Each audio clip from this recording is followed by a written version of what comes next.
Let me ask you something, honestly. How many times have you felt motivated, generally motivated, and quietly hope that version of you would just stay? You know that version of you I'm talking about. The one that wakes up early, the one that says, "This time I'm serious."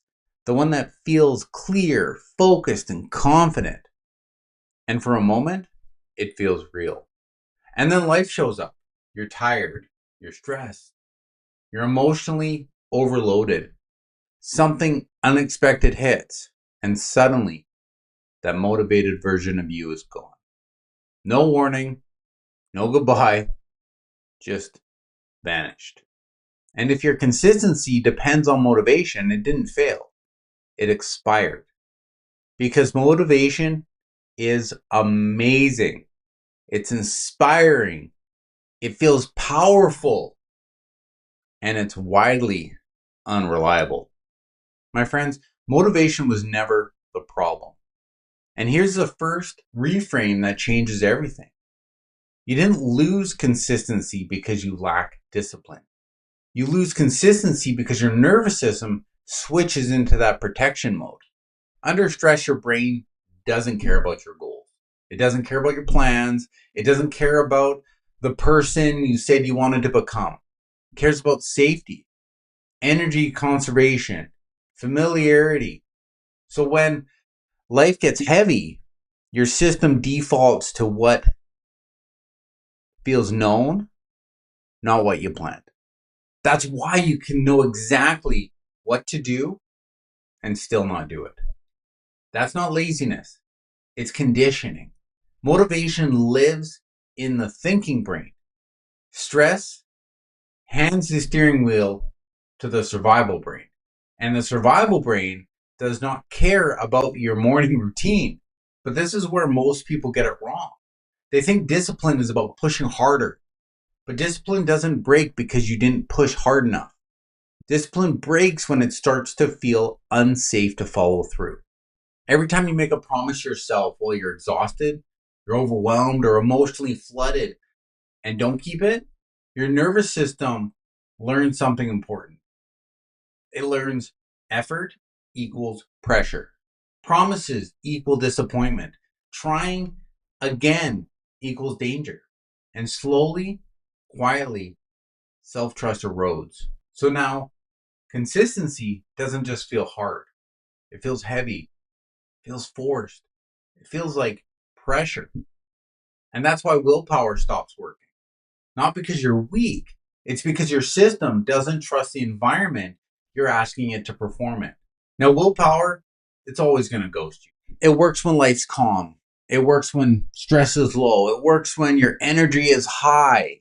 But willpower collapses under that load. And most people don't design their habits for that load. They design it for best case scenarios. If your plan only works when you feel good, my friend, it's not a plan, it's a fantasy. So here's the upgrade. Consistency is not built on motivation. It's built on systems that match your capacity. A system doesn't ask, how motivated am I today? The system asks, what can I do even on my worst reasonable day? Real discipline, my friend, is boring. It's predictable and it's small. It's built for the version of you that's tired, stressed, distracted, and still living real life. Systems remove decision making. They reduce that friction. They create automatic follow through. And that's where confidence actually comes from. No hype, no intensity, but a repeatable proof. And most people think they fail because they didn't do enough. But most people fail because they tried to do too much when their system didn't support it. Consistency survives when the action feels safe. Not impressive, not extreme, but safe. That's why 5 minutes beats 0 minutes. One page beats no page. Showing up beats crushing it. You don't build confidence by doing heroic things occasionally. You build confidence by doing small things reliably. Let me give you 3 rules that completely change how consistency works. Rule 1, shrink the commitment. If you need motivation to do it, it's too big. Consistency survives when the action fits inside the lowest energy days. Not your best days, but your worst days. Ask yourself, what can I do even when I don't feel like it? That's your system's baseline. Anything bigger belongs on those bonus days, not the required days. Now, rule number 2 is to separate identity from performance. My friend, you're not inconsistent. Your system hasn't been designed to support you yet. Missing a day does not mean you failed, okay? It means your structure doesn't account for reality. When you stop making missed days means something about who you are, shame loses its grip. And shame, my friend, is the fastest way to kill momentum. You don't need more self-criticism. We've got enough of that in our life. You need a better design. Rule number 3 is to build a recovery into your plan. Most people don't fall off because they miss it. They fall off because they didn't know how to restart without judgment. Not punishment, not guilt, reset.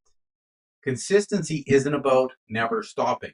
It's about restarting clean. Confidence, my friend, isn't built when you feel unstoppable. It's built when you keep promises to yourself on those ordinary days, those boring days, low energy days, days where nothing dramatic happens.